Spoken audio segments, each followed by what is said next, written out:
I guess we'll get started even though everyone's not here yet. Some people are still doing stuff, but we'll get started anyways and they can join us since we're running behind a little bit. But what I wanted to do for the Farmers Exchange is we're going to talk with the farmers on this handout. So there's a handout here with kind of a summary of the farmers who've been growing rice for more than a year in the Northeast, who've had a little bit of experience, success or failures.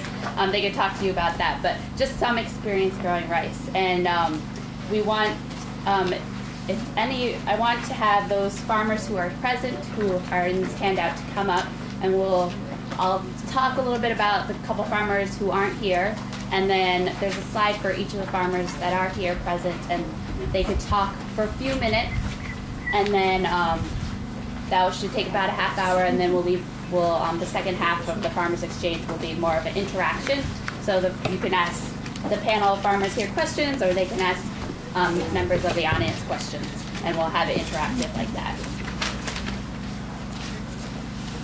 So, let's see, we got everyone up here. So Brian Carter didn't make it, and Paul, oh, you're there. Okay. So we got everyone. Is Christian Elwell here? Nope, he's not. So I'll talk, maybe I'll move to the other side. Oh, no. Since there's room over there with Michael, I'll move over there.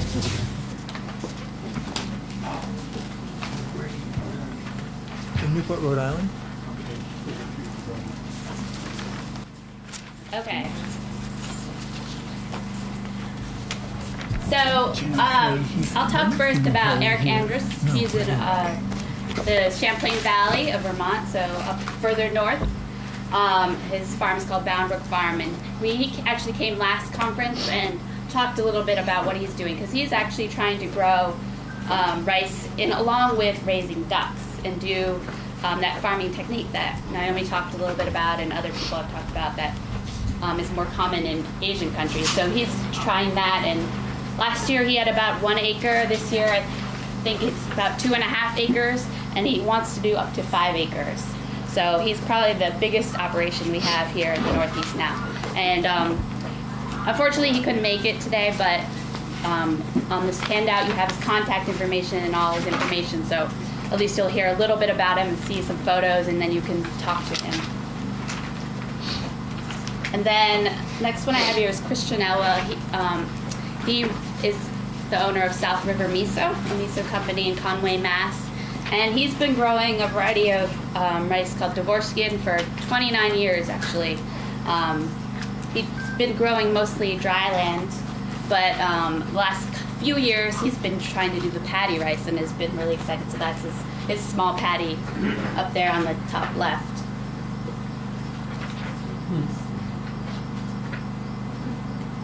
And then I didn't get any photos for them, but Glacial Till Farm, Bradford, New Hampshire, Brian and Leah Carter, which I guess they couldn't make it today, but their information about their farm is on the handout, so you can read a little bit about them. And then I think the next few slides, so each of you will have a slide. So the next one, Jenny, is you. So I thought each of you could just talk briefly about, your farm with your photos up there. So I'll turn it over to you, Jenny. Okay, well, this is my first year growing in Vermont, and I'm up in the Northeast Kingdom, at about 1,500 feet. And last year I had just a couple of the baby pools and a much smaller paddy, and I had a lot of undeveloped seed. I did get some seed that was viable, but I ended up with a lot of undeveloped seed. And the last 2 years before that I grew down in Amherst, which was just easy compared to being in Vermont. And that's the bottom picture with the rice that's lodged. That was after Irene came through, and that was the day I harvested. And it pretty well was laying flat. But I had a really good harvest and ended up with pretty close to 20 pounds from a 50 square foot little paddy that was constantly wet. And then this year I have just this small paddy, and hoping next year to expand and add some more water. But the water I have comes from my pond or rain, and I really haven't had to add much water because the clay base is just so so solid. Nothing's draining away at this point. But I haven't done very much research at this point. I've just kind of been planting the rice and growing it, and so don't have as much knowledge as most everybody else I've listened to here today. What date did you transplant out into your? This year I did June 10th. I transplanted out. And that was... Is it heading now? It is. It is. Probably 4 to 6 panicles per plant at this point, but it looks like there's more coming. It's not as dense as when I look out here at all, but Congratulations. What variety are you growing? it's a Hayayuki, and I really planted, in the past years I planted 2 plants together, and this year I really planted just 1 and really tried to space them about 1 foot apart. So much less dense than what I've done in the past. Okay. So, Josh, you're on this. So in that upper left picture, that's the top 3, or actually there's 4 in that picture, but the top one is dried off because we didn't have enough rice to plant. So our rice, we did a late planting because we had to build a new greenhouse to start all the seedlings in, and then we had like 50 to 75% of our seed was eaten by chipmunks. So we had to replant again. If anyone needs to know how to catch chipmunks, I can tell you how. It's not pleasant. And we're at, like, this year we probably ended up with enough rice seed to do 3/4 of an acre. The paddies, once we're really going, will be just under an acre of production. We have a spring-fed pond and a small stream that we feed off of. The top, these 3 paddies here, we basically keep flooded because they have established amphibian life in them already. So we're trying to keep that population happy. And then in the bottom 2, we've been doing just on-demand flood. We have really terrible soil right now, so we definitely our last year's test grow-out plot looked like what was out here, but this year we have spots that look really good and spots that are much more stunted in it. It had to do with not really having enough irrigation set up for the drought and not really having any really good organic matter, so our soil was drying out a lot faster than what we would have liked. But last year you can see, so that's Meadow, my partner, in the bottom picture, and that was 1 plant from last year that we harvested in mid-September. I don't know exactly what date it was. And then we're also in that upper right picture, there's a little bit of that. There's some azolla growing, which is the water fern that we're trying to also produce in the paddies. But this year we don't have enough phosphorus, so it's not growing as well as it did last year. And that we're going to be growing as supplemental feed for our animals and a nitrogen fertilizer for the rice and for our market garden. That's about it. Okay. Let's continue on. Yeah, that's us. This is the 4th year that we're growing rice. We started 4 years ago with 30 seeds that we got from Takeshi. And the first year we did 30 plants, then it was just a very small plot. The year after that we did a plot that was 8 by 10 and we grew about 150 plants on there, which did well, and we got some nice seeds from that. And at the time Takeshi and Linda visited and they said we could pack more seeds in it, so we went to 380 seeds, plants actually, or hills I should say. On the same plot, and we also put a little bit more fertilizer on it. The problem that we had in that one, that we did get a good yield and it grew abundantly, but the plant grew a little bit too fast. I would say you could see it in the stem, you know, where you could just see where it's growing where it's not supposed to grow. So we had some problem with lodging. But otherwise the rice was very good, and this year we built 3 paddies of this size, about 1,000 square feet, We have about 1,000 plants in each paddy. And one problem that the challenge that we have right now is, as you can see, it's not totally level.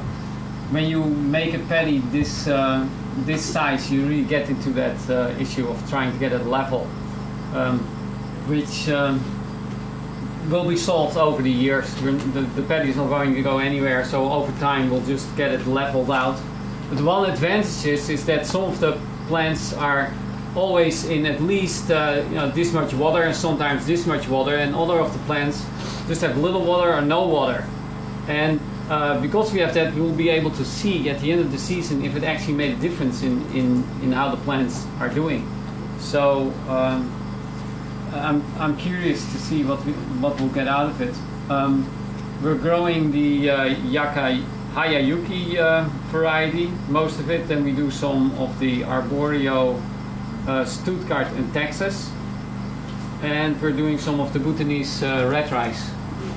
And the Bhutanese red rice is doing nice, but it's not heading yet.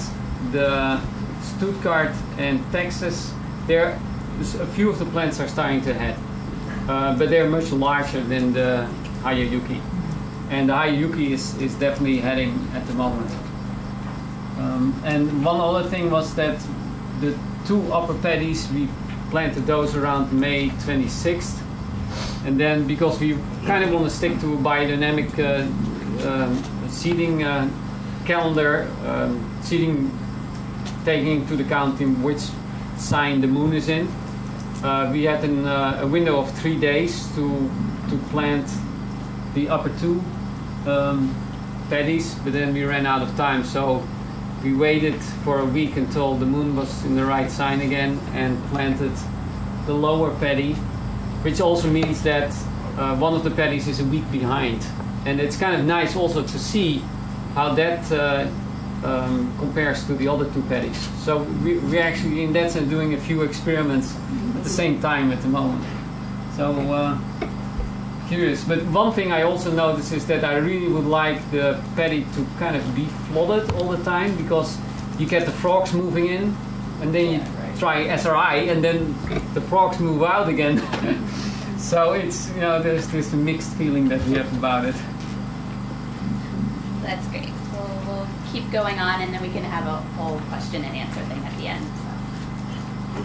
Miss Paul. I have a paddy of about 1,000 square feet. I've got about 1,000 plants in there. And this is a picture from this spring.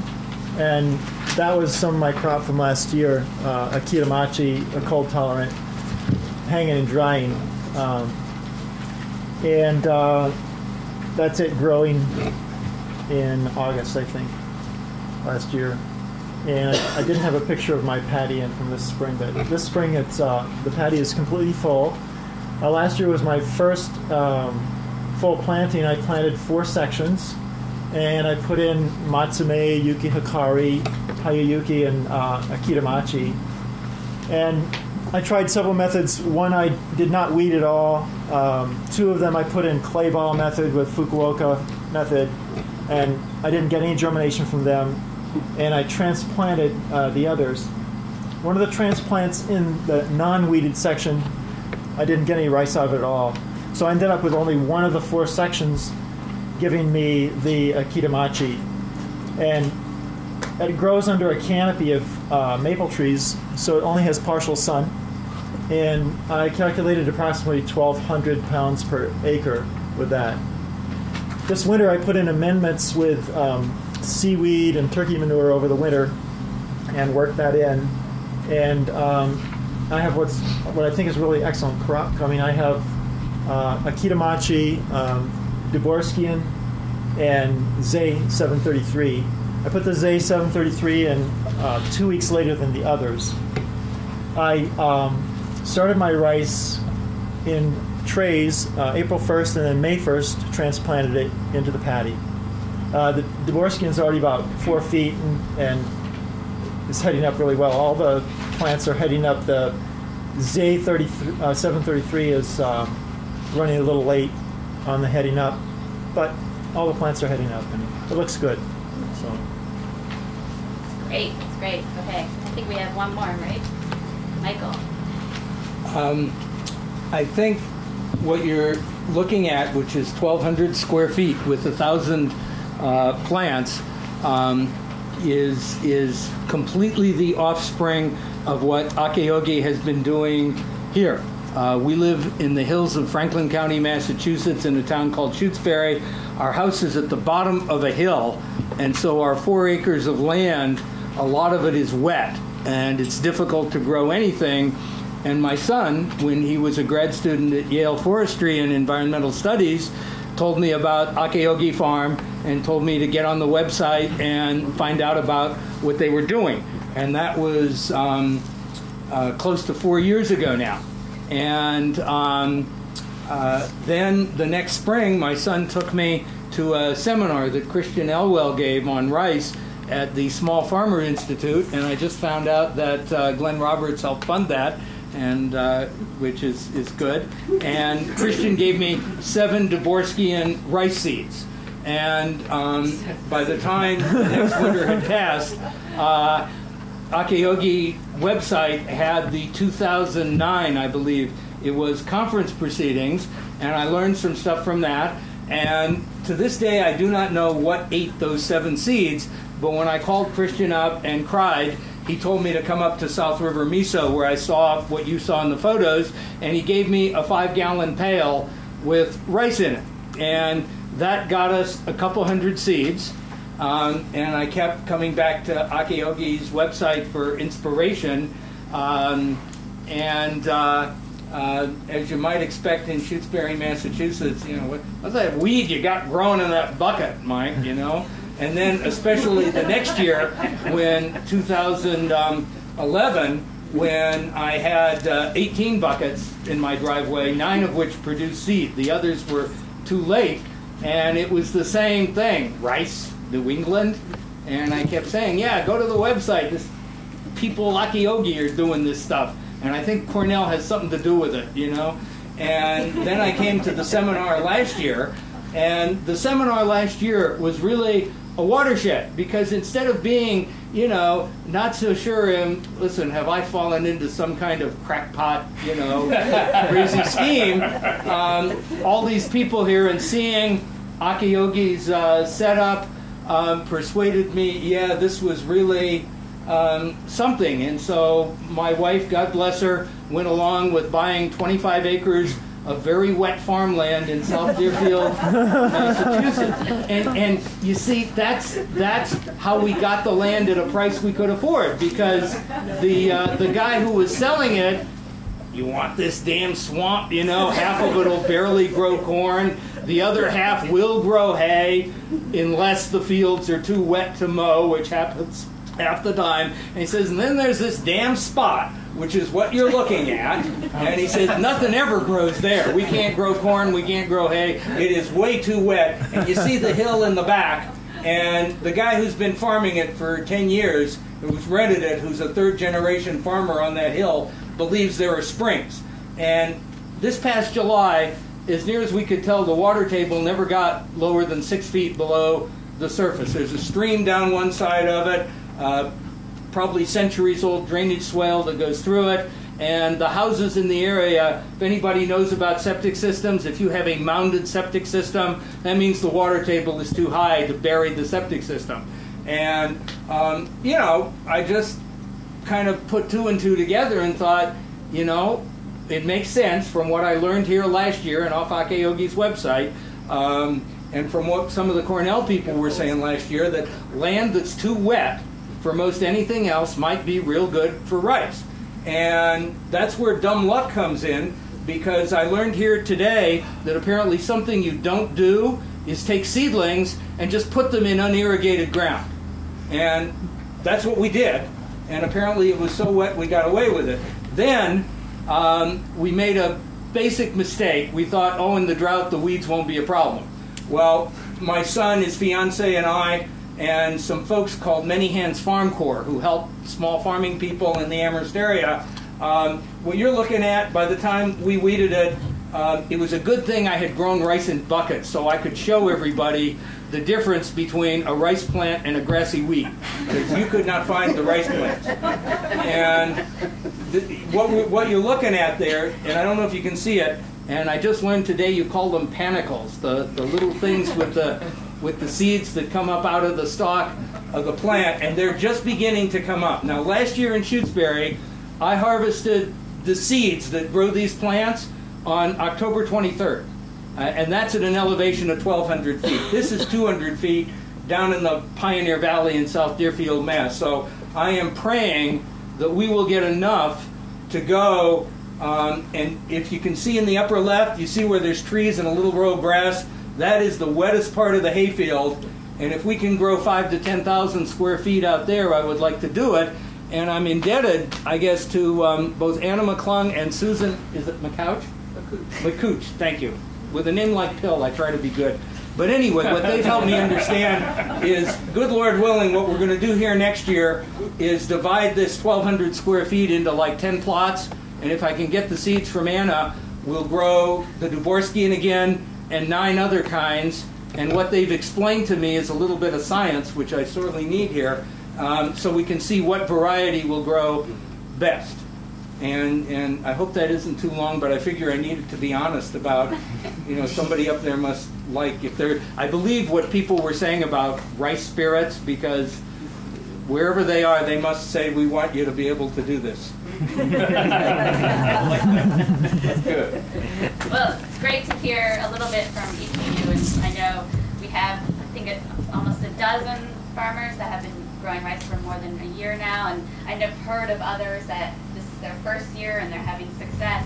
So it'll be exciting in the next few summers to hear the stories from others that have been trying. And I know there are a bunch of people that haven't contacted me, or I haven't contacted that I haven't heard from, that are doing the same thing. So it's exciting, I think, to hear about everyone else that is involved in this effort, because it's not just this farm now. There's so many others that they're helping out and experimenting and learning from the results on their farm. So that's why we put together this handout so each of you could get some information about the other farmers. Can I ask a question? Yes. Do you use machinery, or do you do everything by hand? Do any of you have any modified small machinery? Go ahead. I had a tractor that helped me dig out the patty, but that's it. I don't have any machinery at this point, which is why I'm still as small as I am.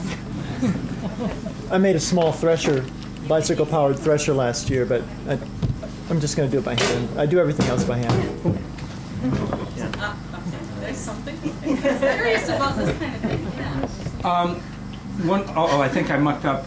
No, I just turned it off. Okay. One of the things, and this is what my immigrant grandpa called School of Hard Knocks, our plants are about 8 inches apart. So all we could do is use like small hoeing tools, or with me, I was down on my hands and knees so I could be sure to find the rice plants and not pull them.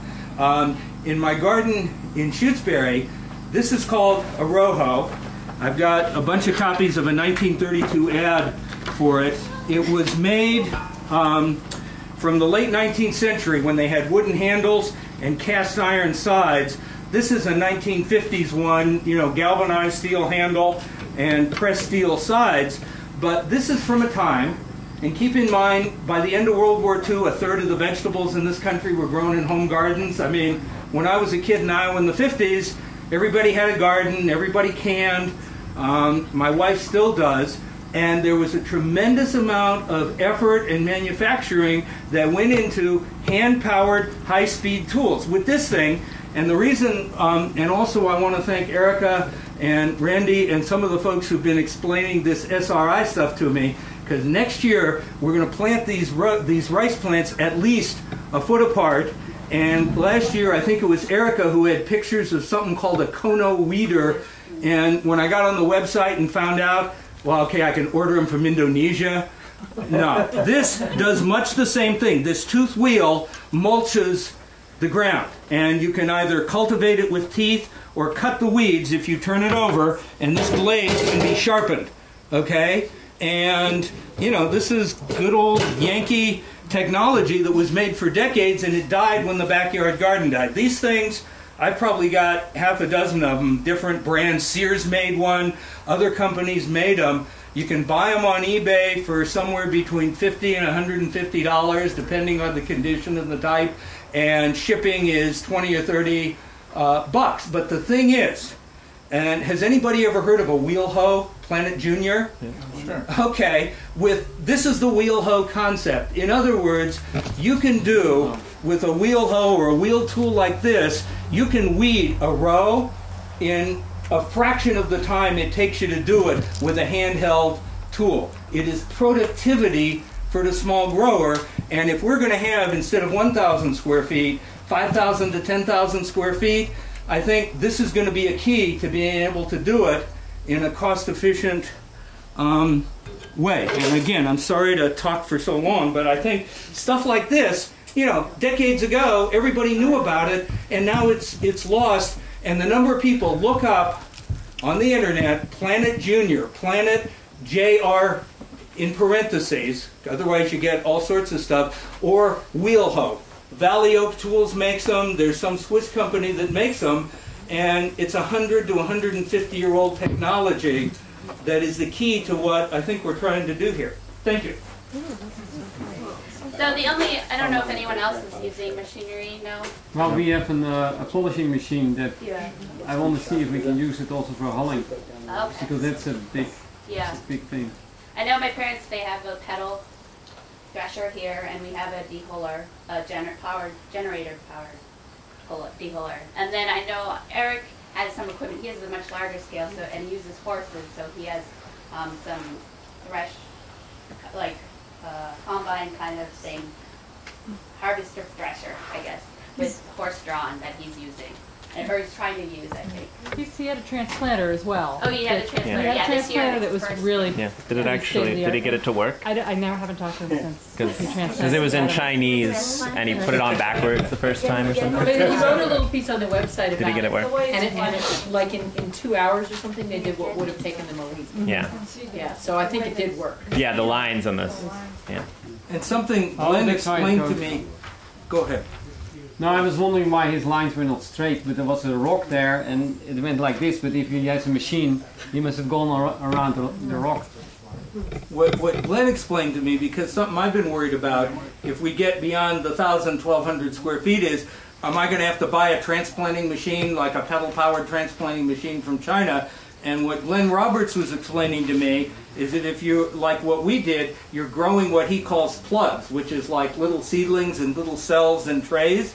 He tells me that there is small-scale machinery that's used for planting all kinds of vegetables, and that can apparently be used for rice. And needless to say, that comes across to me as a godsend, both for the notion of ready availability, low cost, and being able to maintain it and get spare parts. Because clearly, when you start getting up into, you know, 1/4 of an acre, say, you're not going to be able to pull weeds by hand, and you're not going to be able to plant by hand like we did this year. I think Jim wanted to mention. Yeah. Do you want me to share our operation? I wasn't aware that I was going to be able to come today, but I'd be happy to share what we do on our farm. We are a little more mechanized, so. Come on up. Yeah. Send him up here. We're also just getting started with it. Last year, I grew 3 beds, roughly 240 feet long, and they were not mulched at all. It was Dvorsky rice solely, and the watering was our main problem. That and weed pressure was the problem. I weeded them, I think, twice, fairly intensively, but the weeds kept coming on, so that when it came time to harvest, because they really hadn't had enough water and whatnot, I just went through and plucked about 20 pounds by hand, put them in a high tunnel, only to find that the sparrows had eaten them in the course of about 5 days.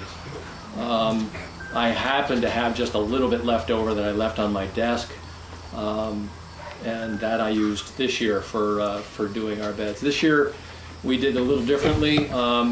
We started, to let you know, we have a silt loam.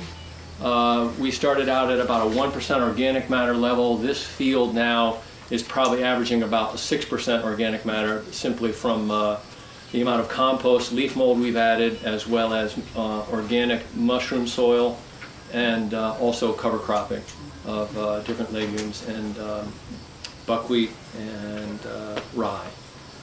So we started the year out, and I asked the guys to go out and pull a bed, pull 2 beds for this seeding, and to power harrow in. We have power harrow is a piece of equipment. It's like a rototiller, but it doesn't turn this way. It turns this way. So I asked them to power harrow in 2 inches of leaf mold in the top of the bed to get a lot of organic matter level and build up the organic right there at the surface, toward the surface. They just laid down 1 inch of compost, didn't power harrow it in, which is wasn't the best. But so then after that, we laid down a layer of plastic on the beds, and we have a rainflow transplanter. If anybody is into vegetable growing, everybody that's smaller scale vegetable growing is using rainflow transplanter. How do you spell that? R-A-I-N-F-L-O-W, rainflow. Okay. I think you can get it from Market Farm Implements. They're in Pennsylvania. It's a lower cost transplanter. It's not as comfortable as some of the expensive transplanters. You're doing a little more leaning to get those plants in the ground, but it absolutely does the most phenomenal job of getting that transplant in and getting it off to a good start. It's filling the hole with water as you're planting, as most transplanters do. This thing has a big tank on it, and water is trained into each one of the wheels, which have a basically have kind of like they're designed where they catch the water and feed it into the hole, and then the transplanter basically punctures a hole through the plastic. You simply are just dropping it at as fast as you can go, these transplants into the ground. And to look at it, you think that it's just a mess, but then you go back and look, and it's absolutely perfectly seeded in the ground. There was, the transplants were only 16 days old, and I did them in, I think they're 288 cells, little plugs, and with the idea, with, again, Erica's ideas of trying to get a plant in the ground to minimize transplant shock, get it in really young, and maximize the tillering. So it was very successful. There were a couple instances where the plants failed. I think that was because one other mistake we made was my guys only put 1 drip line in toward the center of the bed. I wanted them to put 2 in. So it's very possible. I think we haven't had quite as much water as I would have liked in the beds, especially early on. We went through, all of July was basically dry. And we've just finished drilling a 3rd well on our property. We've recently had some rain, so some of the latter booting plants are doing quite well. So do you don't flood them? Can't. Never. I have a real limitation on water. I can only get, well, now we're up to about 60 gallons a minute, which for our size operation may still be pushing it. We don't. I think we'll do fine with 60, but there is a limitation on water. We were pumping our wells dry, having to wait till they would refill and start watering the next day. I mean, it just got so dry. So you do drip irrigation and you mulch on top of the drip irrigation? The plastic layer will drop a line of drip tape as it's covering the bed. Okay, so you're laying down that drip tape as you go. And two drip tapes in, our beds are about 40 inches wide. We did 3 rows, each about 12 inches apart, and our spacing within the row is 12 inches also. Basically, we went with a stock rain flow, which gives you a choice of either 6 inches or 12. So we went with 12 with the idea of seeing if we could max out our tillering. I'm trying to think of some other sort of ideas. I think. And that's a single plant in each of your transplants? Yes, we went with single plants. And we easily have 40 tillers in some of the varieties. The Dvorskian didn't tiller quite as much, I'd say maybe 20. But the arboreal rice was quite dramatically tillering. And also was it Z733? Tillered very well also. There's a mystery rice, which I have to ask Takeshi what it is. I got it from someone you gave it to, and I would very much appreciate if you could identify it. That headed up very, very early, and it seems to have done okay. They started booting that mystery rice booted back mid-June, and Dvorskian 2 weeks later, and the Zaid 766, 733 booted up probably a couple weeks after that, and right now as we speak the Arborio has started to boot, and it's been booting for probably about a week or so. So when did you transplant? Transplanted out early May. I think it was May 2nd. You're a month ahead of most. Yeah. Yeah. Where are you? What part of Pennsylvania? Actually, this farm is in Jersey. Jersey? It's right around Princeton, central Jersey. Yeah, cool. What's the town? Pardon me? What's the town? It's called Pennington. You can see our farm very well if you just go to Google Maps, and there it is. You can see all the high tunnels and the barn, and it's all pictured very accurately. How are you going to harvest? Well, actually, I'm not there yet, but it's very likely this year. I love Takeshi's his piece of equipment out there. I'd love to have one of those. I don't know that we'll get one this year. I think probably we'll use some of the ideas I've seen online. Is you just get a weed whacker and put a cradle on it and put a blade on it. And so what we'll do is we'll just go through and lay the plants down, tie them up, and we have 12 200-foot long high tunnels. We can basically, well, actually, I think probably I'll put it in my nursery because we don't want the sparrows getting it. You ever seen a scythe with a cradle? Pardon me? A scythe? Yeah, it's like a scythe, but you're using a weed whacker.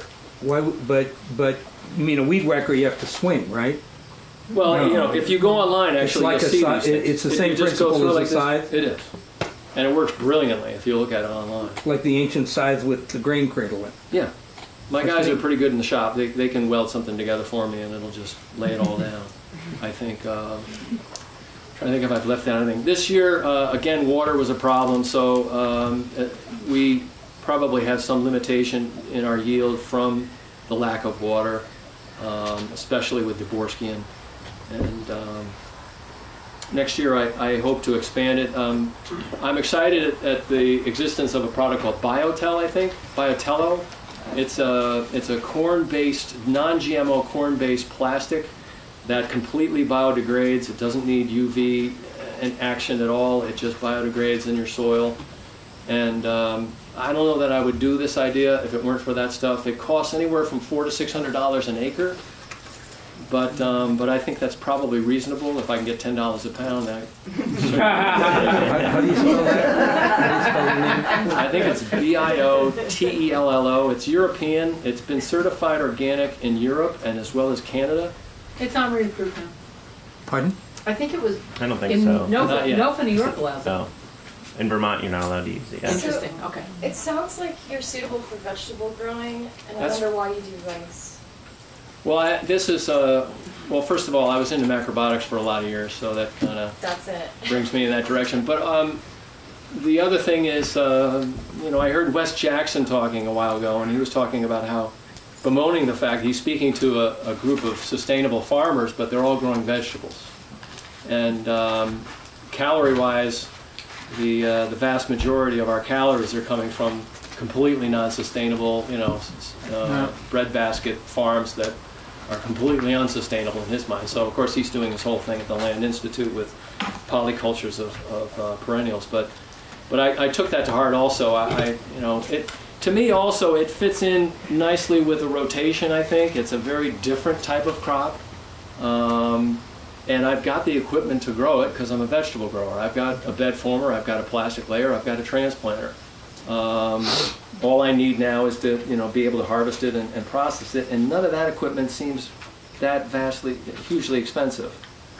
So, and I'm kind of wondering now how many other vegetable growers are out there like me doing 20 acres plus that might also be interested in this.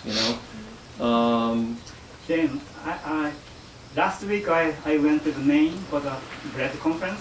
I met one guy from New Hampshire who is growing wheat. And he bought a small combine which works for the wheat and rice. Yeah, and we have a contact number, and you can contact him. He said he is very happy to share with other growers to try. Can you put it on the small website? caterpillar. Yeah, I'll try to get because machinery believe it or not, the machinery was the #1 question from all the farmers about what, we get to a point and you need some kind of machinery to process or plant. So I'm trying to, as part of my role, I want to get that information to you guys. So well, on Jim's level, that combine is most likely an AC 72 or 60 or 50. I thought he said it's a Chinese one. Yeah, tiny one. On the Caterpillar, it's got tractors. Yeah, it's got tracks. It's a drone machine. Okay. Yeah. So you can go wet the field too. Right. Well, if you get... He said he's a wheat grower. He doesn't need it to use September, October. Maybe you can contact and use it. It's a New Hampshire. Where is he? He's up in Maine. No, New Hampshire. New Hampshire. Oh, he's in New Hampshire. Okay. Road trip. Jim, there's plenty of AC 72s in your neighborhood. AC 72. It's just a full combine. You can use your 30-horse tractor with it. Would it work in a bed system? How wide is this? Huh? How wide is it? It's not that wide. The pickup's like 5 feet. You can get them down to 3 feet. AC 72? Tractor pulled or self-propelled? Tractor. AC 72. They're cheap and they'll never break. Alice Chalmers. Mm-hmm. And it's like a wheat combine? It's a small grain combine for rice, wheat, whatever. Okay. It's all the same thing. And you said they make 60 or 50, or those smaller? They go 50, 60, 72 are the main ones. But with a combine like that, 60s are the smallest pickup, I think. Then you're needing to make sure you dry your rice afterwards. So then it's another. It will harvest and thresh, and you will get in bag. Right. But you have to dry it. Right. If you wait and you're lucky, probably you can. Probably you need a cutting. Yeah, Takeshi's right. You can take it right to field ripening as long as you're doing smallish acreage, and you won't get shattered. And you'll get better flavored rice too, because it's the same thing as you're trying to emulate hand harvest. But if you get rained out, then you can get shattered, and then your rice is falling on the ground while you're trying to cut it with a machine. Right. So it's a... Okay. I think Erica had a comment. It's just a comment, maybe it comes a little bit from a different direction, but it kind of comes together again. I mean, for the SRI system, which has been developed with small-scale farmers, there's more and more demand for mechanization, which we are kind of starting to look into. The special mechanization would be the transplanting, and then actually the transplanting and precise spacing, or also the direct seeding, which may also be applied to other crops like wheat. And when we look into where do we get the mechanization of the machinery from, we realize that actually the rice industry doesn't really write the machinery. And more ideas come actually from the vegetable farmers, and today kind of confirms again that actually the mechanization that's maybe adapted to the SRI system is maybe already developed in vegetable farming. And so I'm just saying that's a little bit an interesting combination of factors that I think we will be. I think it's interesting that we confirm the same. It's reminding me also, one thing, we did 288s, little plugs, and it gets rather tedious to be filling all those with single soaked grains, so I did a few of those trays just to make sure that we had, in case the plants wanted that kind of care. But then with the rest of my Gaborskian, I didn't tell you this also, I grew 4 varieties, but with the Gaborskian I had the most seed, and I basically broadcast on some 10 by 20 open trays. And the thing about the rain flow is that I didn't notice any difference, any transplant shock difference between the cells versus the ones that I was just tearing out of the soil. There was really no difference at all. So the rain flow does such a nice job of getting that plant seeded. There's one issue, which is I would see occasionally where a plant might have been a little bit shorter and it didn't quite get above the plastic, and it might have suffered from not getting enough light and it might have failed. But that happened very insignificantly. Also, we put down 100 pounds of the acre equivalent of blood meal to feed the grain. Other than that, it was just the leaf mold. And I think that's all I could tell you at this point. For the, you've been there, so I haven't. But Eric was explaining how he seeds his stuff. And he was saying that he got a seed spreader that is designed for spreading wet grass seed, and then he rigged it up so that it can, so he has his flat set up just of dirt, and then he has it so it actually, he can spread the seed and then move as he's doing it over the flats. So he just spreads, he just has a, you know, like, it looks like a regular, you know, grass seeder, but it's designed to have wet seed instead of dry seed. And then he just goes across his flats, and then he does it again, and then he has another one that just will spread dirt over top of it. Did you see that when you? I didn't see that when I was. But he was explaining that to me. I saw the flats. Yeah. So that's, I think that's how he does it. So if you're doing a lot of the flats like that, and that's how we're going to do it now too, just not doing any more cells, just doing it all in flat trays. That is something to look into if you're going to do a lot. I think probably if you measure out volume-wise what is optimal, what you feel is optimal, and probably you just got to trust your eye. We do microgreens too, and that's pretty much how we seed it. Microgreen trays, everything's by measurement, and we've done this over years. We've found what is optimal, and assuming the seed size pretty much stays the same, it works very well for us. Sometimes we have to change it, but I think for rice, I think you can probably just measure and and seed, and we use little seed packets. Work very nicely as long as it has a nice flow. You know, it has to have a little bit of a wag to it. It's just the science of broadcasting a tray. You know, that or a paper cup, and it has to have a little bit of a shape to it, and then it works out great. Jim, as you move forward, you'll end up with airplanes doing this for you.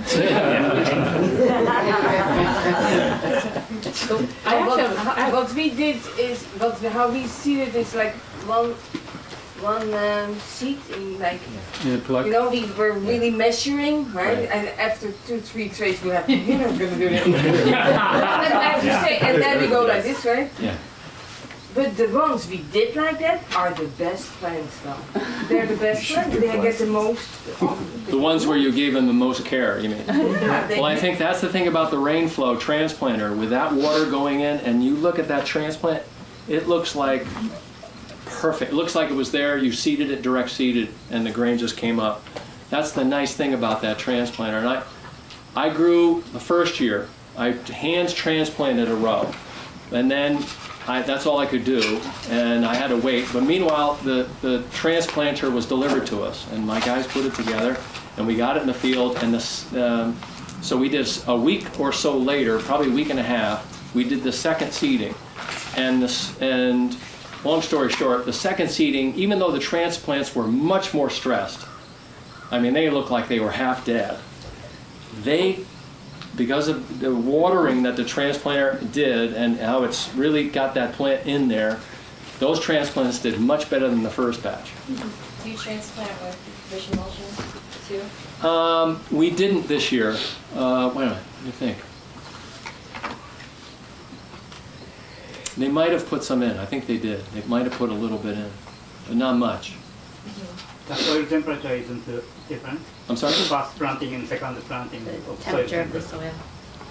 Oh, the first season? Makes a sometimes huge difference. Yeah, I don't know. But that's a huge difference. Yeah. I think there's. Yeah, I had a question.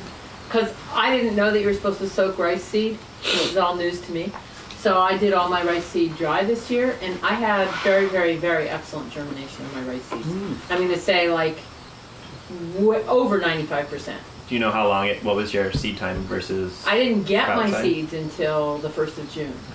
So I put them in, and they were all up and like 2 inches high by the,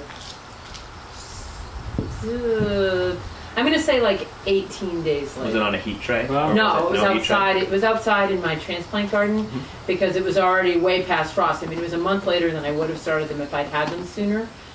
But I mean, I was like just a total innocent. So I guess I'm asking a question since I started with dry seeds and then I just watered the heck out of my flats, and I want to know like what's the evidence that they have to be soaked, and how long are they supposed to be soaked for, and would something better have happened that I don't know about yet? So tell me. One reason I soak them, and I imagine maybe other people do, is I'm getting rid of some of the seeds that are not viable. Okay. So they're just going to float off and I can pour them off. And well, the other reason you do soaking is to pip the seed, which gives you a jump on foreign variety. But if you're bedding up with plastic, it's not nearly this pressure, but it does give you a jump. That's why they fly it on pipped. Dump a whole ton in the canal, butt it out, drain it, dump it in an airplane, and go fly it on broadcast. I think I followed. Well, if you grow seed in the container, I think you didn't mention how uniform your germination is. No matter how you do, 90%, 95% will germinate. The question is how uniformly comes out all at once, or sporadically comes up, and after a week you will see good germination. It's a quite different thing. Okay. Interesting. Which variety did you use? I have yet to find out what variety it was. It's a mystery variety. I have to write to the guy who sent it to me. He was giving it away on the permaculture listserv because he couldn't plant it himself, and he felt bad because he'd been given the seed and he was supposed to keep it going. And so he was looking for a home for some of it from what he had grown the year before. And I had been wanting to grow rice for a while, and I didn't have a clue what I was doing, and I thought it was a great opportunity to get started. And I just figured, I knew he'd grown it in Western Mass, so I knew it was like going to be sort of viable, and I knew he'd grown it in a wet situation, and I knew I wanted to experiment with wet and not dry, and so I just went for it. And now I'm looking for like, what kind do I really want to be growing, because this has been so much fun. But I really don't know. I have no idea what kind of rice it was. And how is it now? It hasn't done anything weird. Is it starting to head yet? Yes, it is. Maybe just these last two comments or questions. How do you set your bed? What have your experience been in setting up the beds to get them reasonably level, especially the ones that are water beds to get them level? How do you do it? well, I'm not growing in patties. I'm growing in raised beds. Okay. I So think there are bed you need formers. an old guy doing your excavator who has developed an eye over the On years. the bulldozer with a good eye. Yeah. I mean, there's really different. Yeah. I mean, I used water, just the water, and leveled it by hand. Yeah.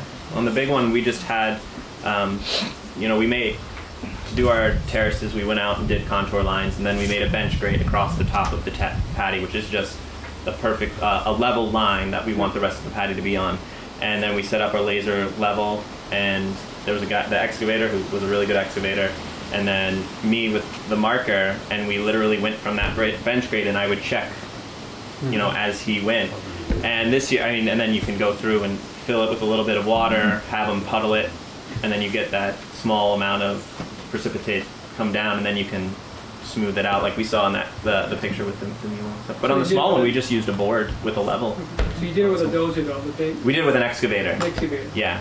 We tried one with the dozer, and you have to be really, really good if you want to try to make it uniformly level with the dozer. You did it with a backhoe. But we also didn't till it, I think that you guys till it too, right? Is that part of the mechanism that to make the first time when you first made it level? Or well, very, very fast one by hand is a till, but it's easier to work. Yeah. But that's not necessarily good. Yeah. I think Eric have a good contractor work with the laser and all the bulldoze. Yeah. And California does that, and I think Arkansas does it. So similar things. Well, we need a one for the most. But just you have to be careful about what you were running into, the kind of thermic soil around, and the good part of the soil is getting the low end. Yeah. So it's maybe better to start out with smaller bits, because then you don't have to level that much, and you can be more careful about your soil layer and do it manually. Yeah. And they also, depending on who your excavator is too, they have laser mounted for bulldozers and for excavators where it's a magnet mount that goes on the excavator. Put the receivers in the blade and the machine keeps it level. Right. So and that's about it. Yeah. Okay. So you can do it that way too. Okay, these last two, and then we got to keep going, or else we're going to be late. No, it's just a comment, and I'm very happy about the wheel hoe that you mentioned. And I showed last year the corner weeder, which is developed for irrigated paddies. I just wanted to make the difference that, and I would see we'll always working better in non-irrigated environments. So to just make that difference. And I think also within the SRI system, actually, I've seen in India, people starting to redesign implements that look like yours, which I haven't seen before. So, which come back into more upland weeding also with implements, which I think is good to make the difference. So if you, there's also mechanized weeders for irrigated paddies, which I mean just. Well, for you professorial types, these things were made. This has a toothed wheel.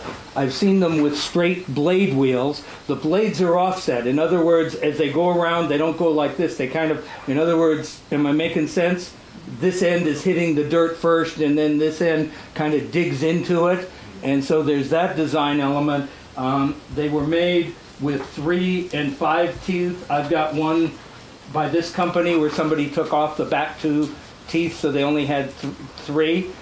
They're also made with side wire things shown in this 1932 ad to keep the plants pushed aside. So there were a lot of design variations, and from what I've learned, that's not the kind of thing I've ever been able to fool around with very much, but you folks may be able or know of somebody, and what's really interesting is not needing to invent the wheel.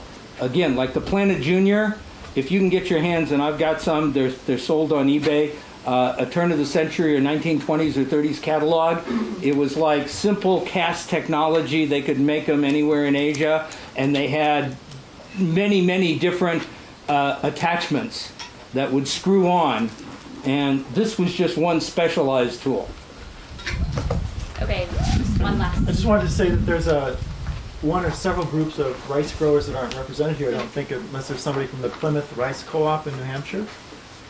Steve Whitman. Oh, Steve Whitman. Yeah, he couldn't come today. And he has a rice paddy, and then I also helped them set up terraced rice paddies at D Acres in New Hampshire, in Dorchester. I don't know if I've heard of them. And so they have their first rice crop. They're about 180 acre permaculture nonprofit organization that do community teaching. Yeah, so it's growing every year. Yes. I'd like to comment one thing. We are talking surface smoothness or flatness. So you have to think about under those cultivated soil, subsoil, because that part of the soil is quite related to the holding water. So usually natural run, if this place remove the topsoil and subsoil is A to B below. It's connected with the root system which developed previously. It's all and will die if you just bring back topsoil. And if you fill the water, water goes through that channel, nicely go down. So if you have not good clay soil, remove the topsoil and make a flat subsoil, subsoil flat. And rotate your surface 4 inch, 6 inches as much as you could. And pack down again with caterpillar or some heavy equipment.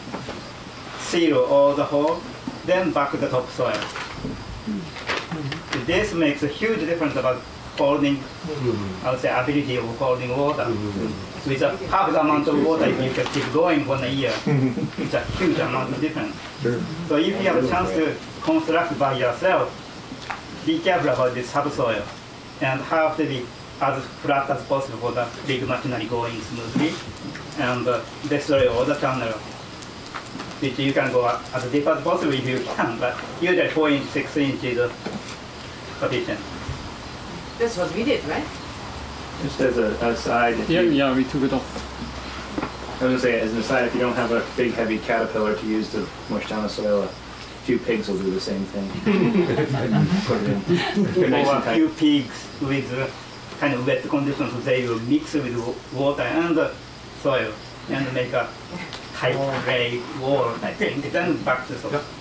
Well, I'm sure we could go all afternoon talking because there's so many things to talk about, but we need to get to Anna, so she'll have some time to talk to us. So.